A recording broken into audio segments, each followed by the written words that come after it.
Bakersfield Fuel and Gas Championships is an exciting experiment in televised drag racing. This live action race was produced with you, the viewer, in mind. This is the first drag race ever recorded in true stereo and set up to be played at a loud volume. To experience the full effect, we recommend playing the audio through your home stereo and separating the speakers. So crank up the volume and take a front row seat. Main event videos taking you to Bakersfield. What do you think about the March meet at Bakersfield? What kind of history does it have for you? I think it's a party atmosphere. You know, it's everybody coming up here, spending the entire weekend in the pits. This place lets everybody camp out in the pits and just have a great time.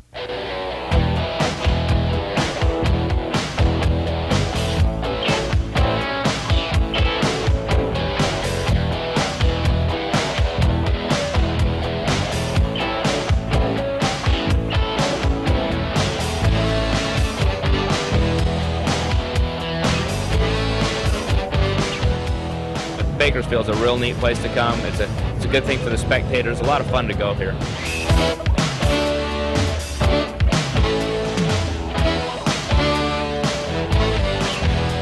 You couldn't imagine the people that came out to see him. You know, the whole thing revolved around this little guy from Florida, and we all tried to figure out who this upstart was and get him out on the West Coast where the real races were supposed to be, and we were all going to show him our coattails.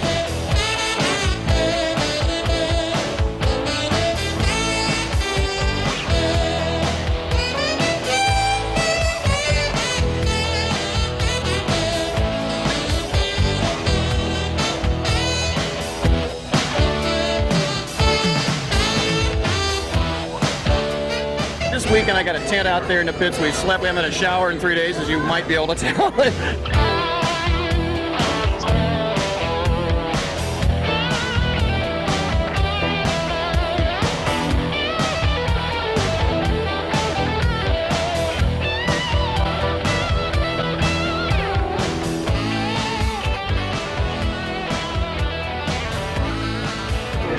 It's sort of a rite of spring in drag racing, if you will. We have something here that's very much akin to an Altamont, or very much akin to a large gathering during the hippie area, because it's good weather, first time of the year. It's good times, first time of the year. Hi, I'm Bobby Doerr, and I'll be your host for the next hour's main event video. Brings you the 29th annual running of the U.S. Fuel and Gas Championships from Famoso Dragstrip in Bakersfield, California. It's the most prestigious event of its kind, the largest independent drag race of its kind in the country. Off in the distance, you can see the balloons of all the supporting manufacturers. And the pit area here at Bakersfield filled with the area's finest race cars, acres and acres of impressive drag racing machinery. Behind me, the pit area of Big Daddy Don Garlits, the man that everybody came to see. At the first annual running of this race in 1959, Garlits paid $1,000 by the promoters to come out west from his home in Florida here to California to run with all the West Coast cars. Everybody disbelieved the times where Garlits was running, but he proved it to them here right at this track in 1959. He's the man everybody came to see, and as you can see by the crowd around his trailer, they're all watching Big Daddy get ready for the first round. Big Daddy Don Garlits, a name synonymous with the sport of top fuel drag racing. He's been three-time NHRA World Top Fuel Champion, and we're here with him today at the 29th Annual Bakersfield Fuel and Gas Championships. Big Daddy, welcome to Bakersfield. Thank you. It's always a pleasure to be here, you know. Why do you run this event only as far as match racing is concerned? You run all the national events and you don't run too many match races at all, but you still come back to Bakersfield. That's a good question. I guess it's basically because it's an old race. You know, I think it's the first really big race in drag racing. They had 30,000 people here in 1959, and nobody had ever experienced such a unbelievable happening. It was like a Woodstock of drag racing. And, you know, they had a pickup truck out here that they was filling up with money, and people were walking across the fields, and they were parked 10 miles away, and I mean, just on and on it goes like that. And, you know, you kind of remember that. It's not like that now, but because, you know, there's, what, 25, 30 national events a year. this was the first time that everybody got to see all the cars that really could run under one operation. And the smokers are to be given a lot of credit for having the foresight to put that together. What exactly is the Smokers? That's a car club that from the old days, they were originally here in Bakersfield. They were the epitome of car clubs. They had lots of money. The people that were in it had some bucks. They gave me $5,000 to come out here in 1959. That's a lot of money. We went back and bought a piece of property and built a garage and speed shop with it. That's how much money that was. In 1959, when they had the first event, this event was run by a car club, and I mean a car club in the strictest sense of the word. And what happened was that they brought Don Garlits here from Florida, and people started talking about it. And the crowd absolutely overran the place. There was no such thing as crowd control. I remember a guy telling me of standing in the bed of a pickup truck that was all the way full with $20, $50, and $100 bills, and having maybe $10,000 just blow away off the top of the pickup truck that they just couldn't keep track of. It absolutely overwhelmed the place. It's good drag racing in a very, very relaxed atmosphere. So actually, to a significant degree, the event has almost outdone the drag race, if you will. It's as much a party and an event as it is a major drag race. The Millers that run this track, you and Marvin Miller go back a long way. He's an ex-fuel racer. Is that one of the reasons why you're here? Yeah, if anybody else ran this track, I wouldn't be here. The track is really from the 40s, you know, it's an old airstrip, and it's not the high-tech track that the high-tech cars are. And that's one of the reasons I'm here. And the crowd to that extent was under some control at that time, but you must realize that we're talking in the middle of 1 square mile of asphalt. So it was nothing to see guys making 150-mile-per-hour warm-up runs in the pits, and then on Friday night and Saturday night, they'd have a gangbuster street race over on the spectator side of the drag strip. And the most amazing thing that impressed me the first year I was here is that this plant is actually wide enough so that people can land twin-engine aircraft to fly in and see the race on Sunday. So I would tell you that until about the mid-70s, the race just bordered on being out of control from a spectator standpoint. How about the Miller family? How much has their influence changed this race? Well, what it's done is it's matured the race. The event cycled from a car club event to a professionally promoted event to a guy who just loves the race and is a member of the community, getting his family involved. And there's a heart to this race that was missing in the early years because it's still a local event held by local people, by a wonderful family of people who really are aware of the impact of the event. After all, this is the only major independent drag race left in the sport. But the March meet has always and will always be the key event, and Garlits is the basic reason why the March event was first held. Don, this must really make you feel good. Yeah, this is quite an honor. You know, Kenny is one of the best in the business, and for him to do a personal painting of my car, it's a real treasure. These are the type of things that we love when we get to my age. I've never seen anything like it when you come down that return road. These fans really love you here. Well, I've been coming here a long time, you know, and there's a lot of people sitting in these stands that were here at the first one. They're getting up in the years, but they're still enjoying it. What do you think your chances are here today? I think they're as good as anybody's. My car's running well. It's I'm not the #1 qualifier, but I haven't heard any parts, and there's plenty of potential left in that machine.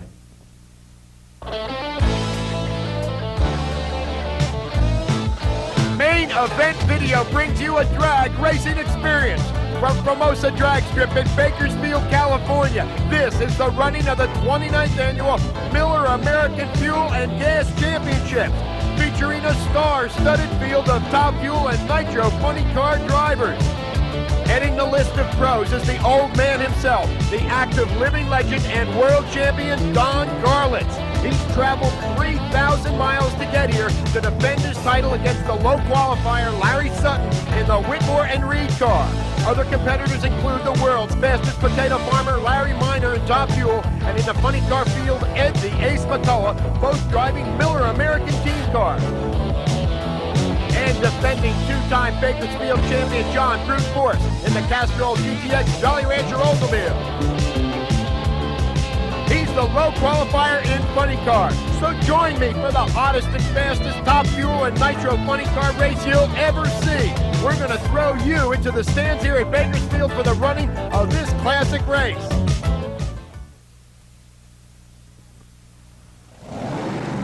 Ladies and gentlemen, it's race day, and we've got a great field of top fuel dragsters and nitro funny cars ready to battle it out here at the Famoso Dragstrip. The mob car is first to burn out, and the birthday bus is right behind them. What a burnout, and look at that fireworks display here to open the show. And how about those World War II B-51 fighters? They used to use the same track as a landing strip 40 years ago. First pair up, Ed Moore driving the mob here at the first round, first pair of the Bakersfield Fuel and Gas Championship.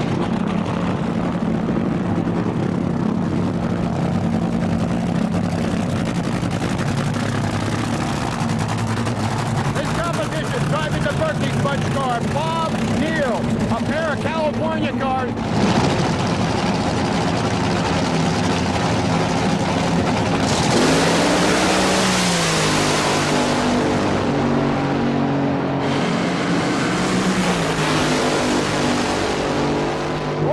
Now Neal goes down the track and the parachute comes out accidentally.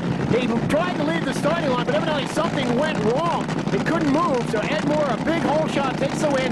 5:77 lap time, 239 miles per hour. Here we go for round number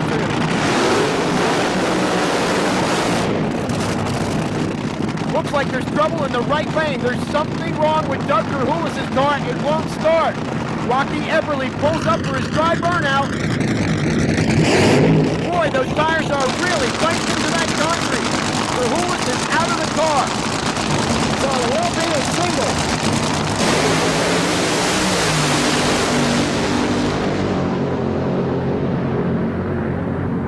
A good pass for Rocky, 5.76 seconds. A good run, 241 miles per hour. A tough break for Doug Kerhulis.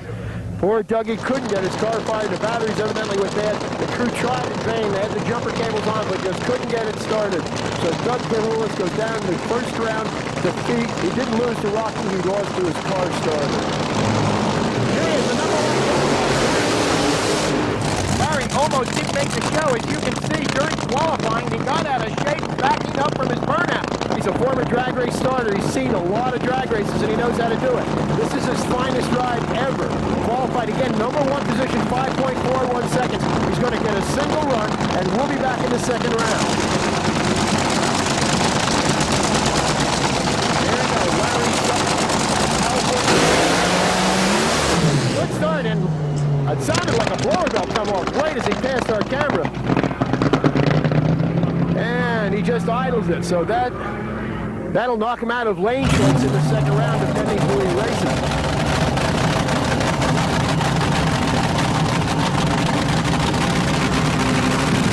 Okay, fun and running the next pair. In the left-hand lane, the number 2 qualifier, 5.50 seconds. Larry Minor driving the Miller American entry. His competition, Dwayne Thomas and James Coburn's Rain for Rent Special.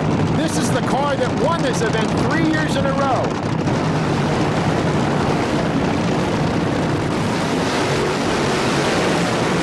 Larry Minor here in the left-hand lane. Number 2 qualifier at 5.50 seconds. Definitely, without a doubt, one of the odds-on favorites to win here today. Both cars being backed up by the crew chiefs.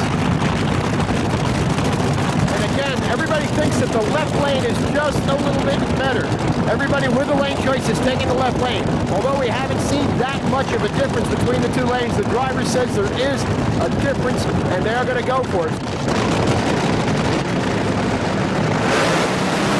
The Studman leads first and takes it all the way down. 5:49 eclipses or equals the lower laps time of the event, 231 miles per hour. He had to shoot out real early, but a real strong run by Larry Minor. 5:49 at only 231 miles per hour. Next up, the number 3 qualifier at 5.50 seconds, Earl Whiting. His competition in the right-hand lane, Butch Blair, driving the car that he just bought from Joe Amato, a streamliner that Amato ran a few times, decided that he didn't like, and sold it to Blair.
Some pistons in the lights. 552. Earl Whiting wins. What a great pass. 552, 263 miles per hour. There's a study of concentration. Big Daddy Don Garlits getting ready for his first round encounter with Bill Carter. Behind me, the number 4 qualifier, and without a doubt the crowd favorite here at Bakersfield, Big Daddy Don Garlits. He qualified at 5.63 seconds. There's a lot of guys that are faster than him, but there's nobody here that has the experience the old man does.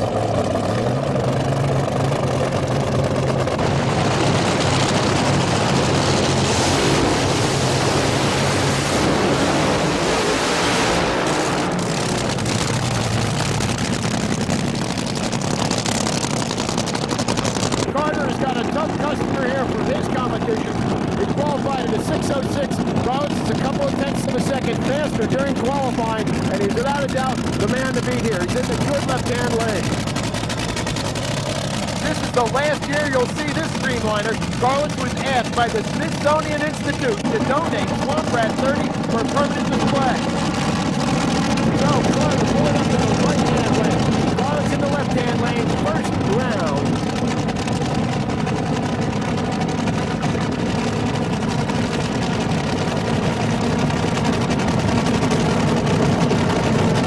Pressure is on Bill Carter in this high-stakes legendary drag race. As far as Carter's concerned, this is the final round.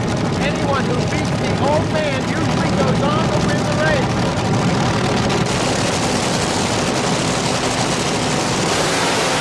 Carter's out first, but Carter blows an engine and bursts into a ball of flames. As expected, Garlits wins it with a 550. Carter having a fire. 7:16 elapsed time, but look at the speed that Garlits ran. 271 miles per hour. Garlits a 550, 271. Next pair ready to go. Denver Schutz in the car they call the Raisin Express. A real pretty car. He's a raisin grower by trade.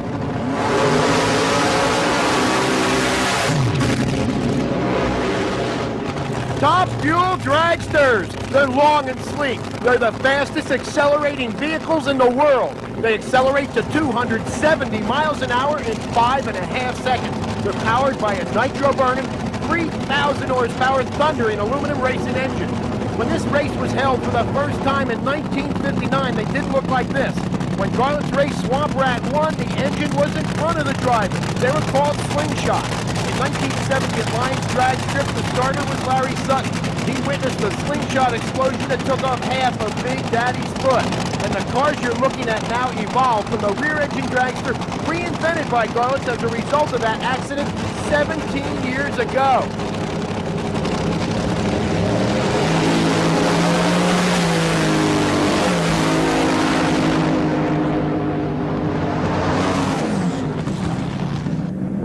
Foul start and parachute early out for Fred. That ruins his chances. 789, no way. Denver Schutz just drives right past him. 5.70 seconds, 241 miles per hour.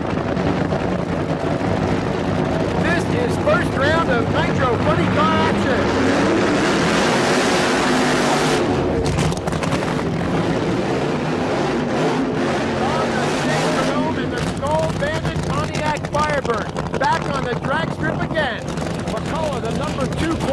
there at 5.68 seconds. He's run very, very well here. The Don Perdome back in the brand new Skull Bandit Pontiac Firebird. Just recently winning the NHRA Gator National down in Gainesville, Florida.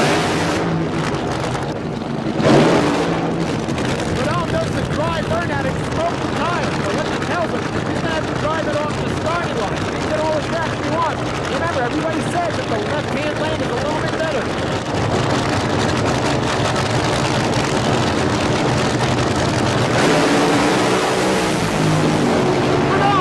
The tires off the start line.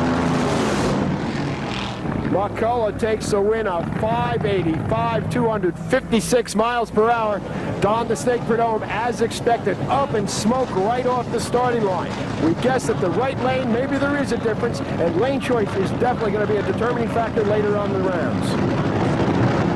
Now pulling into the lead box of the defending Bakersfield 20-car champion. It's John Brute Force. He'll be up against Johnny West in the Hawaiian.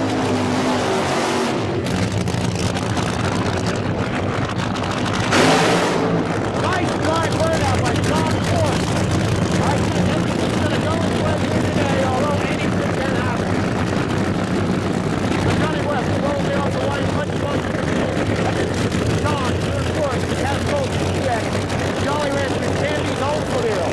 Both California drivers, they go at it every week, in and out on the NHRA and IHRA National Event Trail. The force is going to be a force to reckon with here.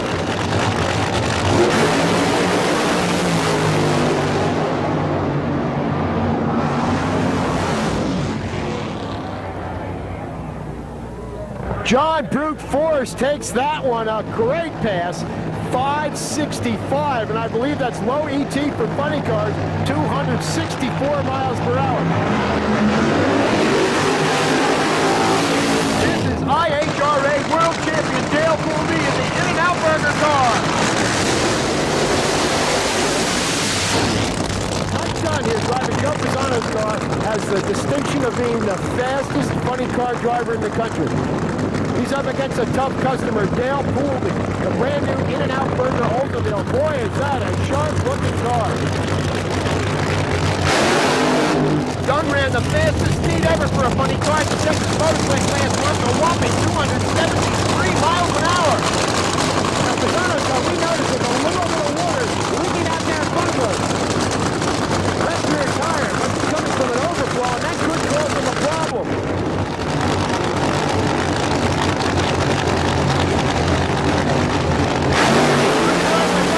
Dunn's up in smoke. Now Pooley's out of shape. Anybody's race. And Dunn takes the win. 589 to a 591. Only 2 1,000ths of a second separating those two cars. Now here's the man who taught Mike Dunn to drag race, his father, Dunn. His competition, the beautiful Holy Smokes car of Jim Murphy. Dunn is a Southern California fireman, and he's been racing funny cars for 20 years. In 1969, a 2-hour feature film called Funny Car Summer was made, which documented the summer racing season of Jim and his teenage crew chief, his son Mike. Murphy's down the road, Whitney having some problems, always smokes all the way. A 598, 240 miles an hour for the win. So as you saw, Jim Dunn up in smoke, just like Don Perdome did in that right-hand lane.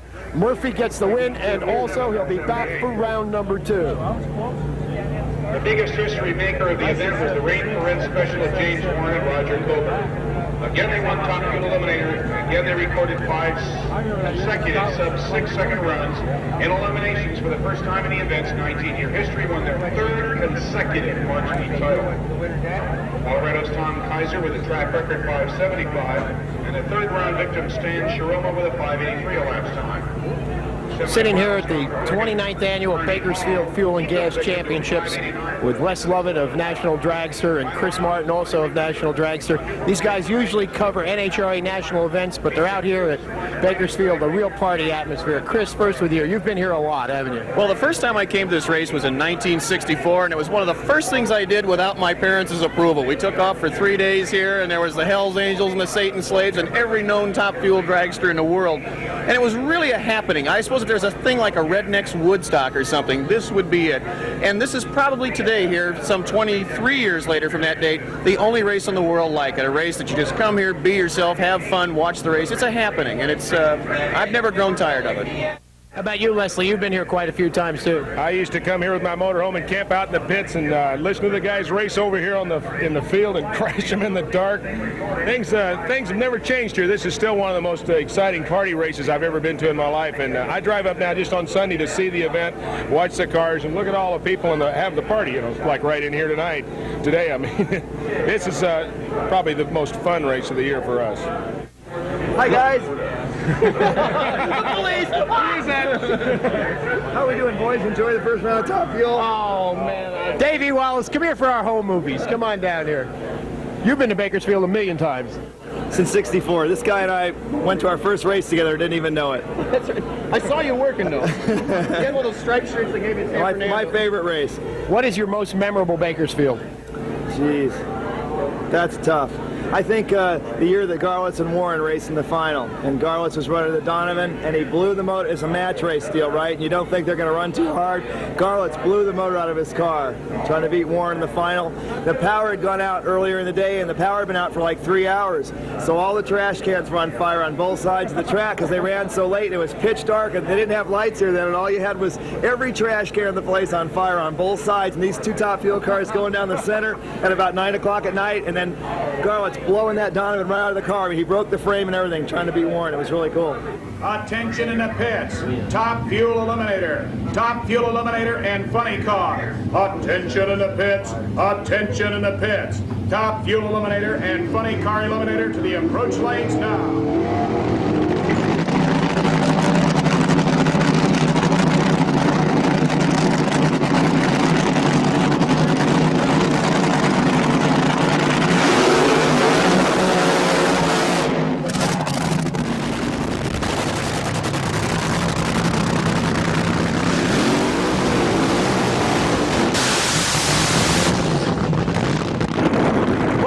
I guarantee their hearts are pounding. This is second round of Top Fuel action.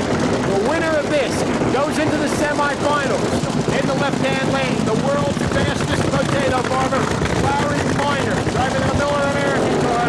This competition driving R.J. Trotter's Top Fuel dragster, youthful Rocky Epperly. Now remember, these cars go 0 to 60 in less than a second. 6 G's in less time than it takes to light a cigarette.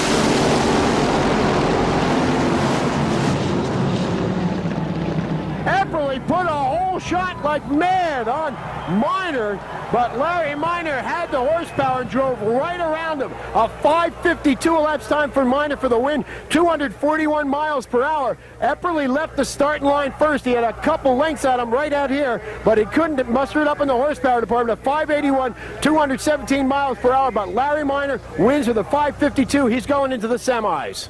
Larry Miner goes into the third round. Coming up, Big Daddy John. Okay, next up, ladies and gentlemen, the guy that everybody figures the odds-on favorite to win it. Behind me in the left-hand lane, Big Daddy John Garlitz out of Sefton, Florida. He's won this race 4 times. He wants to make it 5.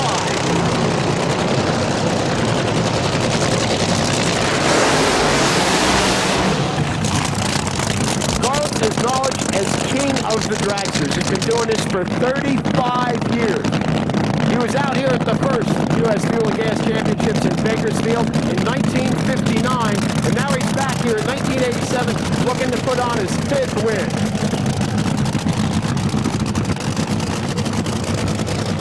Garlitz, the man who revolutionized top fuel dragster racing. He was the first man to successfully campaign a rear-engine dragster, and the first man to bring streamlining into the sport. You can see his car decked out with a canopy, the front end that pushes its way through the air, and it looks like he's going to be running his symbol. His competition that Bob Neal, who won the first round, does not make it back for this second round. The Garland has got a single run.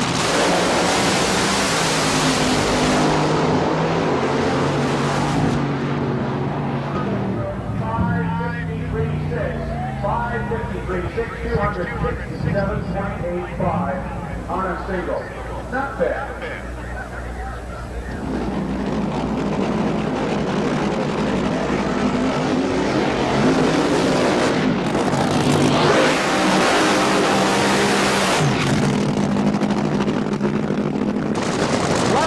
Driving the Wingward leading car, his fastest ride ever, #1 qualifier, definitely in the 540. One of the favorites of the week here today. His competition, no Racers Club, Northern California, Denver Students. No big corporate sponsors on these cars. They're doing it themselves. It's a very expensive hobby, but they like the thrill of driving the fastest accelerating vehicles in the world. A good start. Sutton starts to make his move at halfback. He's leading all the way down. He takes it. 5:56 for the win to a losing 5:87.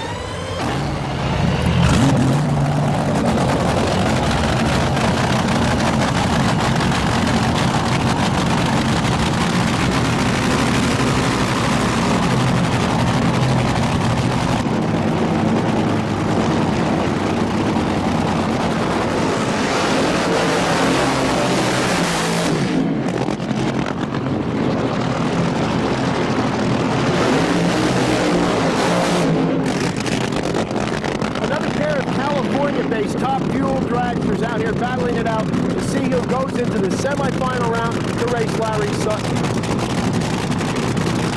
To the mob card, Ed Moore, he's in the right-hand lane. And the former senior dragster driver Earl Whiting here in the left hand. Both of these cars based in California. Don't get too much on the NHRA National Event Trail. They're out here battling it out.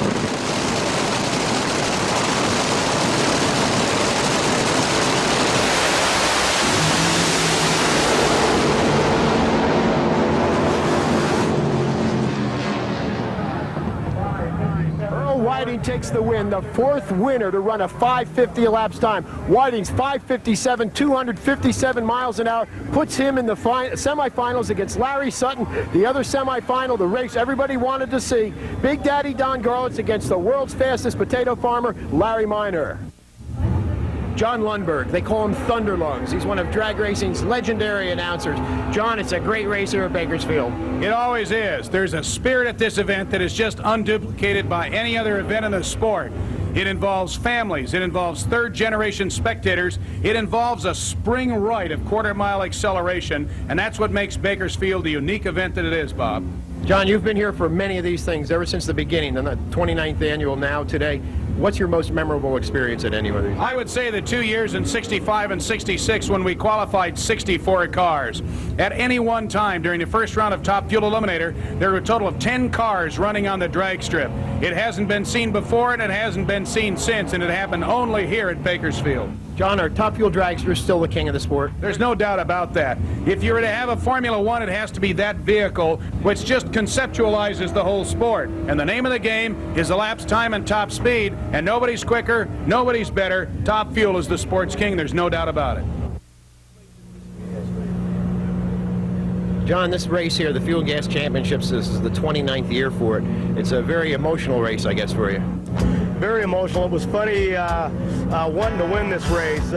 These are people, the Miller family that I'm personally involved with. I work all their press conferences. I run here for years. I give them a good race car. They don't pay me the good money just because we're a top contender. It's the way we help promote this race. But the Miller, the ma and pa side of it, and the brothers that work this, and Mr. Miller, the father, I mean, excellent promoter. You can just tell by the crowds that they bring to these racetracks.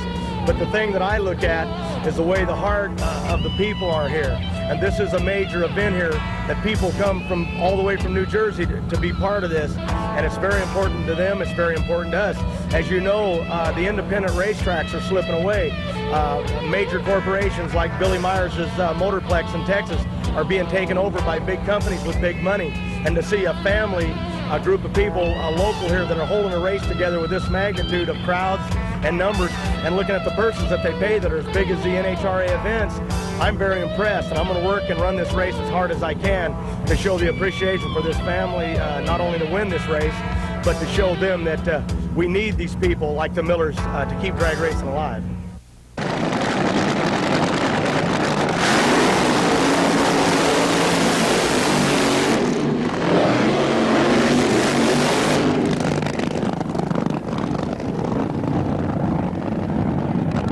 Both of these cars ran very good in the first round. First round, Johnny Forrest beat out Johnny West and Roland Leong's Hawaiian car. Mike Dunn put away Dale Poolby in the In-N-Out Burger car. Both of these cars ran well in the first round. Forrest ran just a little bit quicker. That's why he's got lane choice.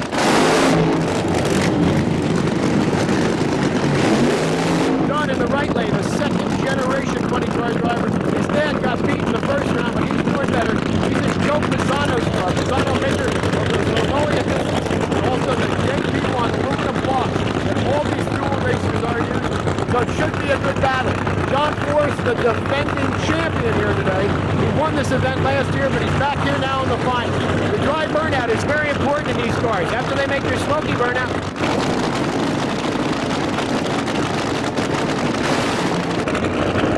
one thing they don't want to do is to strike the tires. That means smoke the tires off the starting line.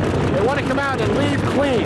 Maybe pedal a little bit, as they call it, back pedal, till they hit the Christmas tree. Then they can take it all the way down under full power.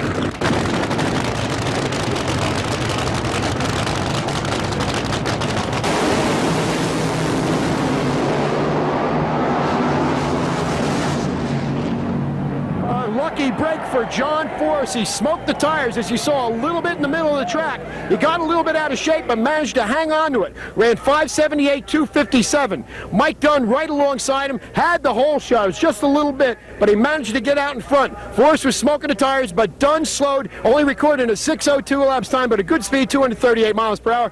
John Forrest with a 578 goes into the final round against the winner of the next pair.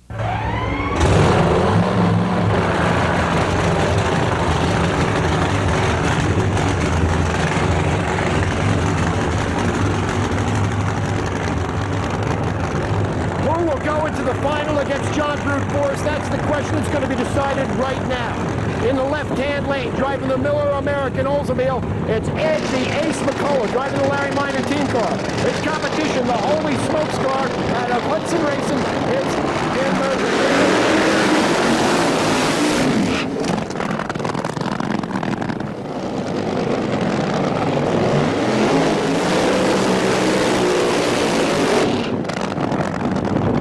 The odds-on favorite to win this race is Ed the Ace McCullough, running for Larry Minor. He's very fast here this weekend. He's running in front of his sponsor. Miller Beer sponsors the Fuel and Gas Championships. He'd love to do well. McCullough, originally from the state of Oregon, now living in California, and has landed his best ride ever. Look how swoopy that car is. One of the new aerodynamic Oldsmobile bodies you're going to be seeing a lot of. Also, the duct tape on the front fender. He had a mid-race crash last week in Atlanta, went into another car, but he repaired it and he's back and ready to go. Let's watch his dry burnout. Remember to look and see if those rear tires smoke. Yes, a little bit of smoke. He's going to run into the same problem that John Forrest did this lane. Jimmy Murphy is another journeyman funny car racer. He's been around for a long time. He doesn't have the experience that Ed the Ace McCullough has. The two waves, 20-car bodies, McCullough's car, the swooping car, a great big rear spoiler to put downforce on the car.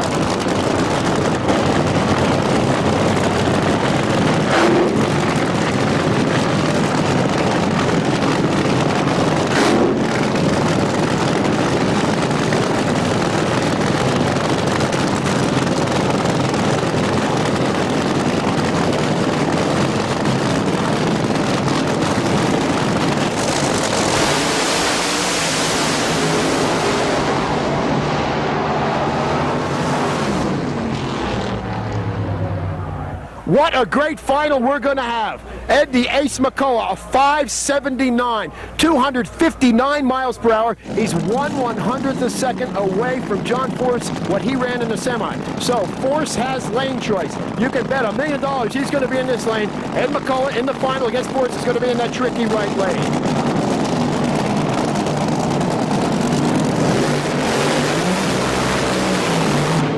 This is probably going to be the best race of the event. Semi-final round in top fuel. Big Daddy Don Rollins is against a man that's racing here in front of his sponsor, the Miller America team, the boss, Larry Miner.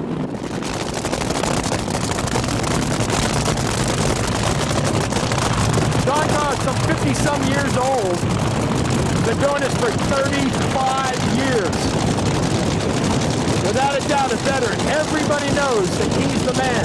A lot of the other racers use computers, but he doesn't need one. He's got everything right up here. More experience than any 5 of these top fuel drivers put together. The roof hatch goes up here. Big Daddy's crew chief, Herb Clark, is going to make a barrel valve adjustment right on the starting line.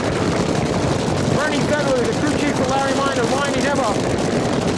One of these cars is going into the final here at Bakersfield.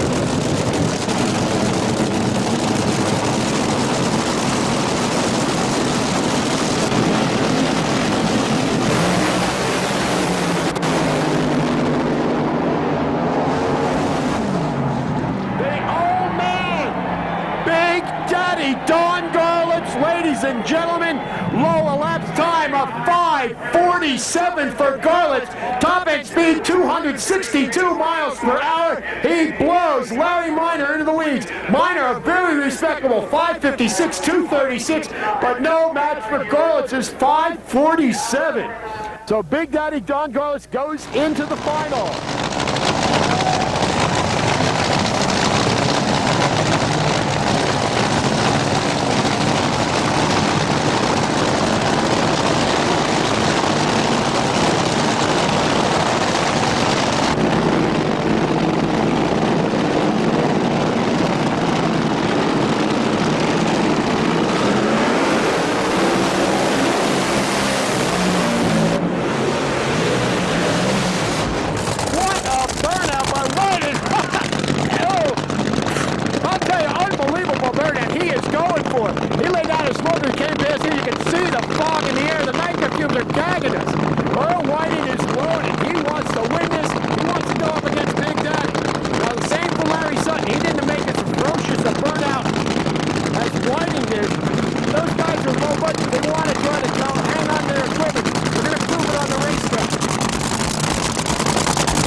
The semi-final round is top fuel dragster.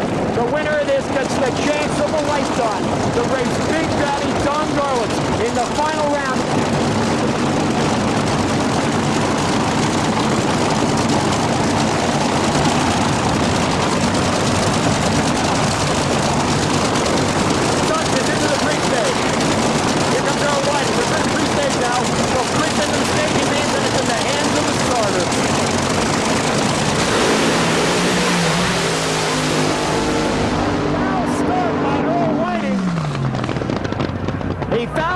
Something right off the starting line. A tough break for Earl Whiting.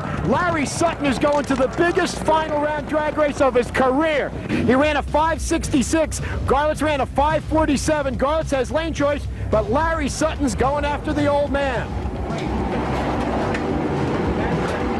Oh, it ain't hard. Oh, it's clean. Beautiful.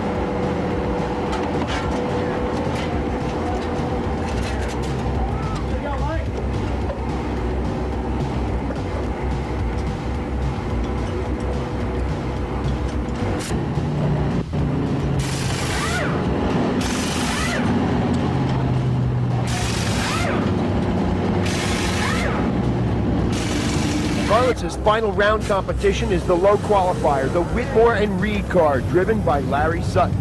Sutton's getting the opportunity of a lifetime, a shot in the final round at Bakersfield against Big Daddy. A win here would really be the highlight of Larry and his team's career. They're taking no chances. The motor is being completely torn down. Every part is being inspected and replaced if necessary. Sutton carefully mixes the nitromethane fuel with alcohol for the California Rattler.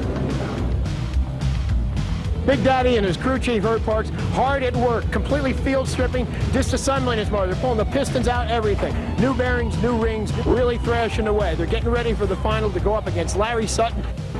Big Daddy, you're looking pretty good today. Well, she made a good run that time. That's what we were waiting on, a low ET. The fans really love you. It was quite a difference from 29 years ago when they booed you. Well, yeah, I paid my dues. You're racing Larry Sutton. He's an up-and-coming driver. You think he's going to be any competition? You bet. He was a low qualifier. It'd be tough. This race ain't over. You know that he was the starter at Lions when you blew your foot off 15 years ago? Yeah, are you kidding? I mean, I got 25 pictures of all of that with him right there helping me out of the car and everything. This is Big Daddy's crew chief, Herb Parks, one of the hardest working men in the business. Herb, right before you pulled up to the line for that semifinal, we saw you make an adjustment on the car. Yes, the barrel valve was too rich. That's the idle circuitry on the car. It's very important how the car leaves the starting line with the amount of fuel that it has initially. So I had to set the barrel valve setting, which was too rich. I had to lean it down just a little bit. It was a little bit different story 29 years ago at the first one in 1959. Announcing that event was Bernie Mather. Bernie, how is this event different today than it was from 59? Well, the main reason of the race, the conception of it, was involved and completely revolved around Don Garlitz. And we had no way of possibly anticipating the turnout of people, race cars, and it was total, utter chaos. There were no physical barriers to restrain the people, keep them off the strip. And it was a total miracle. We didn't have a wipeout of thousands, you know, car after car. A line of race cars, just purely dragsters, was well in excess of 100. And after this meet was over, then everybody retired to Lodi, and Big Daddy won that and showed him what it was all about. And hey, you know, from that day on, that man made a fan out of me, and he's my hero.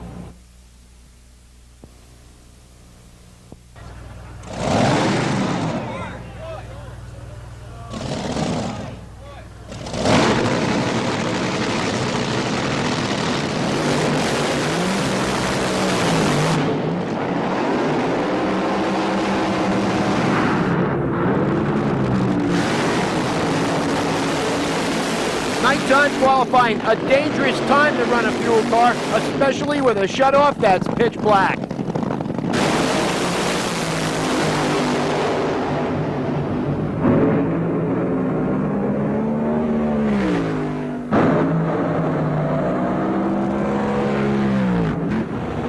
It's the most spectacular way to experience a fuel car.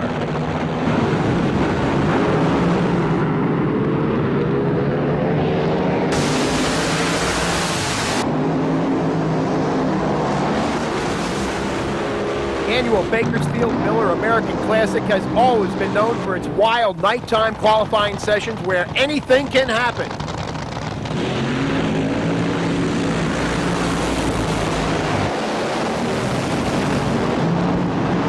Gary Beck off the line first. The rear wheel comes off the car. The McGee car twisting and spinning in a shower of sparks. Barrel rolling down the track. It finally comes to a stop. The emergency crew on the way. Night qualifying has always been an exciting part of the Miller Classic, and this year is no exception. Beck is climbing out of the car. He looks okay. That's the first crash the former world champion has ever had. Here again, Beck off the line. Apparently the rear axle brake sending the car out of control and putting Beck on his head.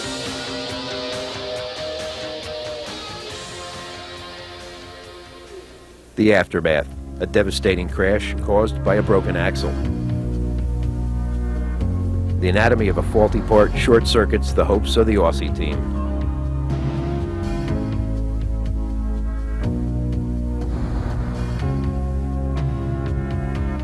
A dejected Gary Beck, a former Top Fuel world champion, quickly recovers from a flirt with death.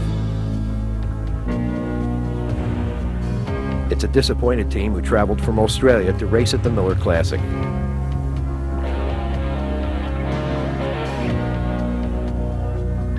A closer look reveals another side of this anatomy, the effect on the racer's wife.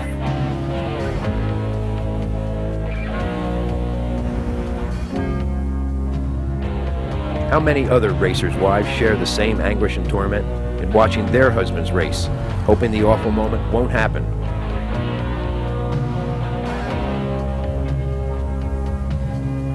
And if it does, it'll turn out as safe as this one did.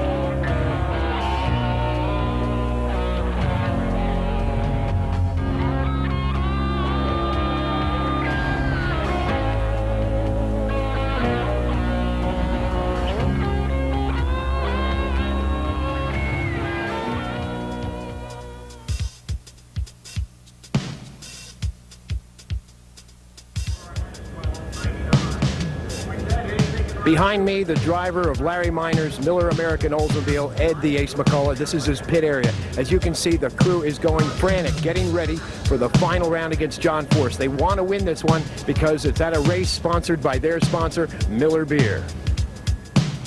Ed, you're going in the final against John Force. Yeah, John's car, you know, they've been running, their car's been running real well. This car's been running pretty good. And we came in here and run a 68, you know, on the first run. We sort of anticipated the racetrack getting a little better.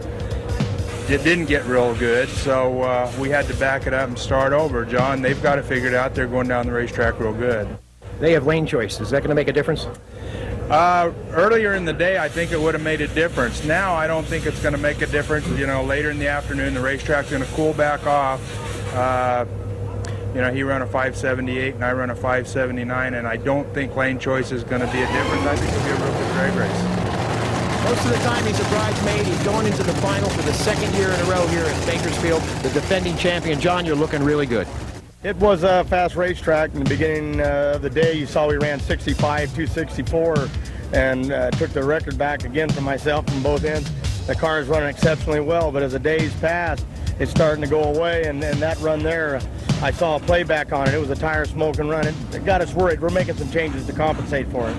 Besides doing the normal maintenance on your car, I see your crew's got the rear end out. Is there a problem there? Oh, yeah. No, we're just making some changes just to kind of ensure us on this racetrack in case it's a little bit edgy. The motor makes plenty of muscle to pull any gear that we want to run. We just want to protect ourselves from smoking the tires.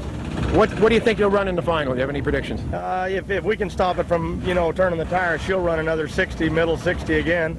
I've been clicking her in the center light, and she's still been running 265, so I think we're okay. I don't know, final rounds are always touchy. The fans should look for a low 70. I'd be happy with that if I can win. That's a plenty tricky group down there. Minor's team, Federley and Ed McCullough, those guys know how to get down about anything, so it's going to be anybody's race. The fans are going to like this one.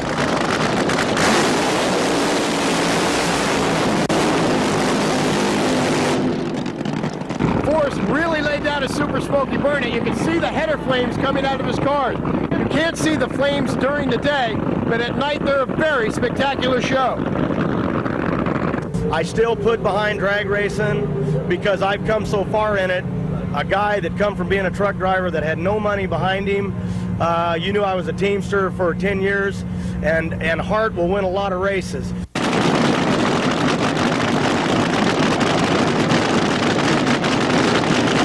Because it's some underdogs, because I've been there so many times, it'll jump up and break your back. Miller's such great people. I mean, obviously they'd like for us to win. Certainly we'd like to win it for Miller and Oldsmobile, but we're out here doing the best we can, and that's all they expect. So we're in the final, and maybe we can win it.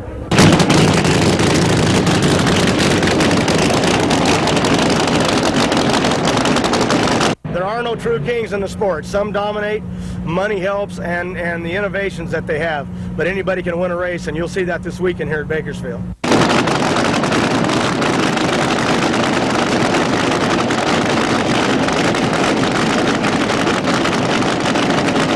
So let me tell you, when I go to the starting line, I'm afraid of all those guys, because that's how you lose, being overconfident.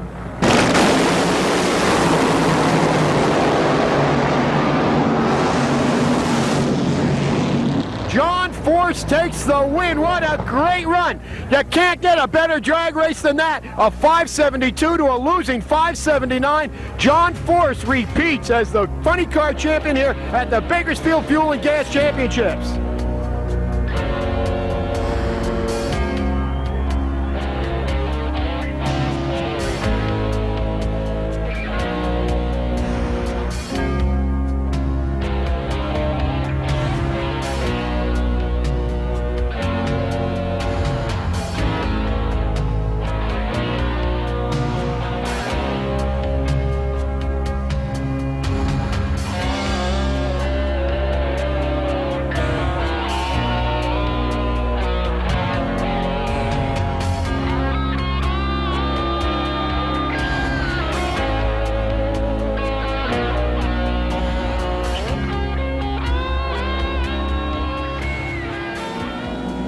So the fastest accelerating vehicles in the world here for the final round of Top Fuel at the Miller Beer sponsored U.S. Fuel and Gas Championships. Every year since 1959 they've done this here, and here we are in 87 with one of the biggest final rounds in history.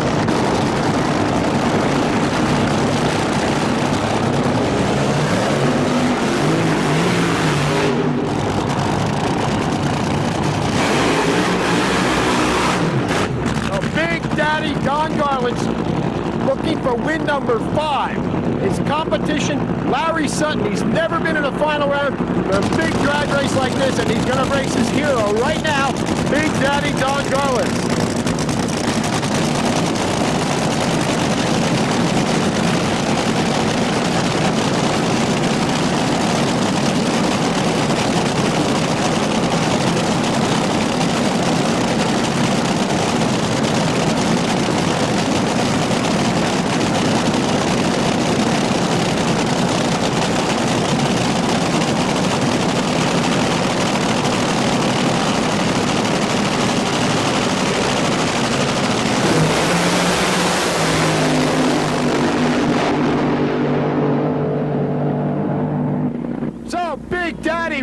Win number 5 here at Bakersfield. Larry Sutton wasted away a 5:51, a red light start.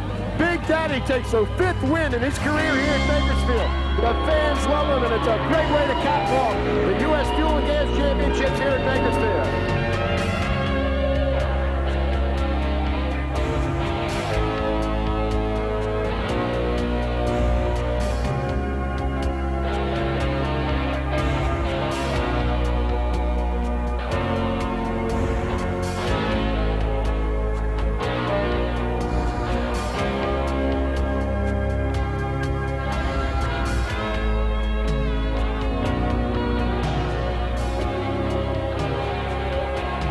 Big Daddy Don Garland gets his 5th win at Bakersfield. Congratulations, Don.